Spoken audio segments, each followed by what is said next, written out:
Junior college, IIT, JEE, NEET academy, seat guarantee programme.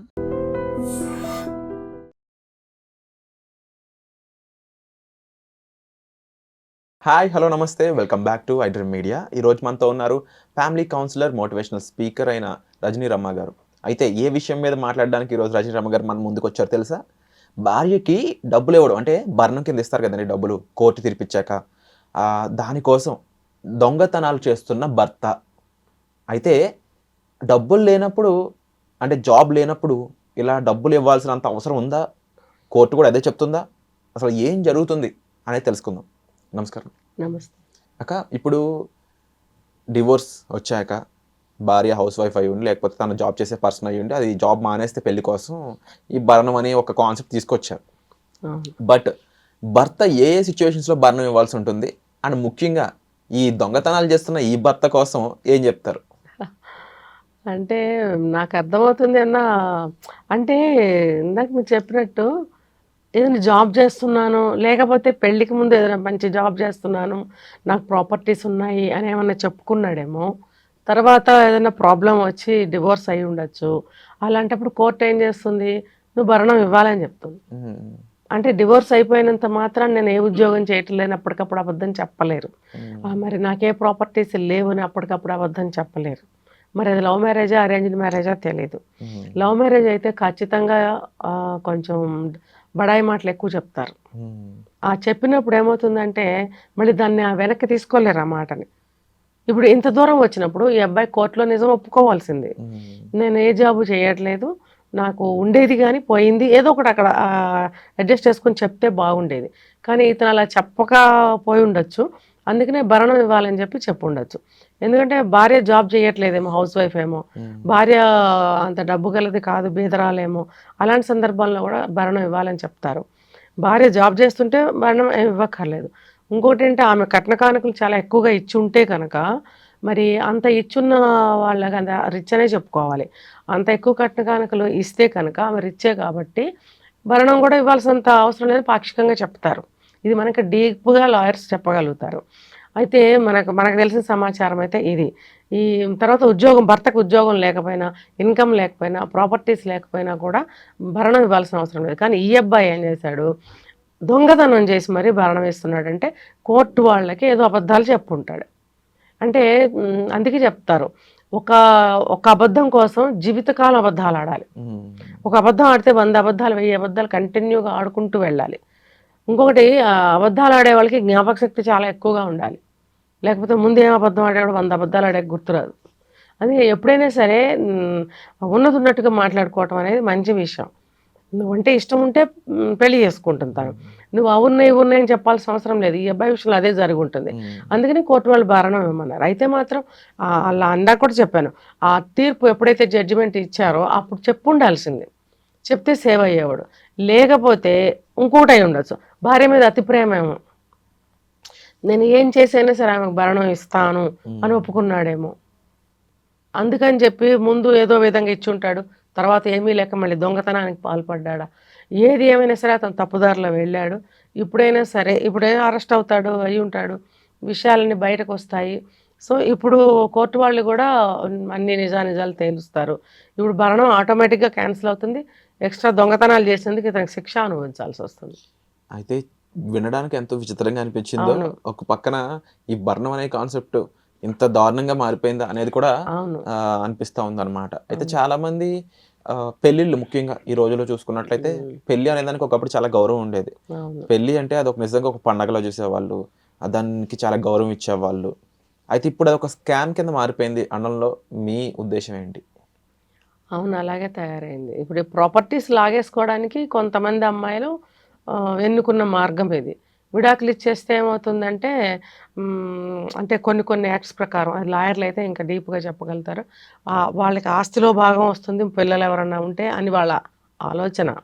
ఇంకొకటి ఏంటంటే భరణము వస్తుంది, తర్వాత కొద్ది రోజులు అయిన తర్వాత వేరే వాళ్ళతో వీళ్ళు సెట్ అవ్వచ్చు. ఇలా జరుగుతుంది సమాజంలో, నిత్యం జరుగుతూనే ఉన్నాయి. మరి దీనికి ఎండ్ ఎక్కడ అనేది మనం ఎక్కడ తెలియదు.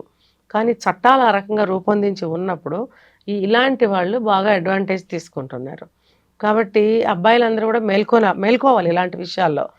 తొందరపడి ఎవరిని నమ్మటము, గబుక్కని పెళ్లి చేసేసుకోవడము లాంటివి చేయకూడదు. ఇంకోటి ముఖ్యంగా నేను ఇంతకుముందు ఒక వీడియోలో కూడా చెప్పాను.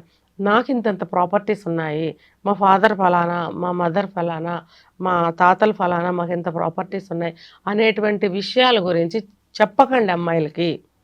బిఫోర్ మ్యారేజ్ చెప్పాల్సిన అవసరం అస్సలు లేదు. పెళ్ళి అయిన తర్వాత కూడా చెప్పాల్సిన అవసరం లేదు. మీ ఆస్తులతో వాళ్ళకేం పని? కొన్ని కేసుల్లో నేను విన్నాను, అంత ఆస్తి ఉంది కదా, వాళ్ళు ఏదన్నా అవసరానికి అమ్ముకుంటారు, నీకెందుకు మధ్యలో ఆ ఆస్తి ఎందుకు అమ్ముతున్నావు అని చెప్పి నానా రచ్చా చేసి గొడవ చేసి రోడ్డుకి ఈడిస్తే చాలా చాలా ఇబ్బందులు పాలయ్యారు వాళ్ళు. ఈ అమ్మాయికి ఎట్టి సంబంధం ఆస్తులతో ఉండదు. ఎందుకు ఉంటుంది? ఈ అమ్మాయి పుట్టింటి నుంచి తెచ్చింది కాదు, తను సంపాదించింది కాదు. అలాంటప్పుడు దీనికి ఎటువంటి హక్కు ఉంటుంది? అక్కడ వాళ్ళ ఇష్టం, వాళ్ళు ఏమైనా చేసుకుంటారు. అంటే వీళ్ళు ఏమంటారంటే దోచుకుంటారంటారే, అట్లా వీళ్ళ ఆస్తిపాస్తుల్ని డబ్బు రూపంలో కానీ ఇంకో రూపంలో దోచేసుకోవడానికి. ఆస్తి రాస్తావా లేదా అని చెప్పి చాలా గొడవ పెట్టింది అమ్మాయి, నాకు తెలిసిన అమ్మాయి. ఎంతలా అంటే అత్తగారిని మామగారిని సామాన్లన్నీ బయట బారేసి గెటౌట్ అని చెప్పి తలుపులేసుకుంటే పాపం నడు రోడ్లో నుంచి ఉన్నారు. ఆస్తి రాస్తావా రాయవా అని చెప్పి మళ్ళీ వచ్చి మళ్ళీ పేచీ పెట్టింది. అంటే నా దగ్గరికి కౌన్సిలింగ్కి వచ్చారు. అయితే అట్లా అట్లా ఎక్కడా లేదు అలాంటి రూలు. వాళ్ళదేముందని వాళ్ళు అలా చేస్తారు. కాబట్టి మీరు కూడా అందరూ మేల్కొని ఉండాల్సిన అవసరం ఎంతైనా ఉంది. ఇలా వాళ్ళకి ఎటువంటి హక్కు లేదు, రాస్తావా రాయవా అని నానా పేచీ పెడుతున్నారు. అంటే ఏంటి, ఎందుకు మీరు అంత చేస్తున్నారు అని అంటే, ఏదో ఒక విధంగా రాయించేసుకుని, అంటే కొన్నాళ్ళు అయ్యేటప్పటికి ఈ లైఫ్ నచ్చదనమాట, వెళ్ళిపోవాలి. వెళ్ళిపోయి వేరే వాళ్ళతో ఇష్టమైతే ఉంటారు, లేకపోతే ఈ ప్రాపర్టీతో వాళ్ళు హ్యాపీగా ఉంటారు.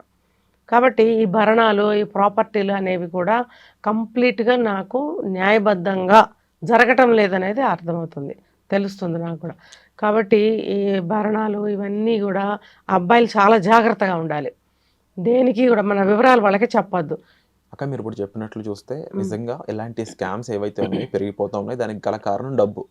అయితే కోర్టు కూడా ఒక్కసారి ఇలాంటి కేసెస్ వచ్చినప్పుడు అమ్మాయి నిజంగా జెన్యున్ గా అడుగుతుందా, లేదంటే ఈ వెనక ఏదైనా ఒక రీజన్ ఉందా, రాంగ్ రీజన్ ఏదైనా సరే అని చెప్పేసి కోర్టు తెలుసుకోవడానికి కానీ, లేకపోతే తిరిగి ఒక లాయర్ ద్వారా సంప్రదించడం కానీ స్కోప్ ఉందా?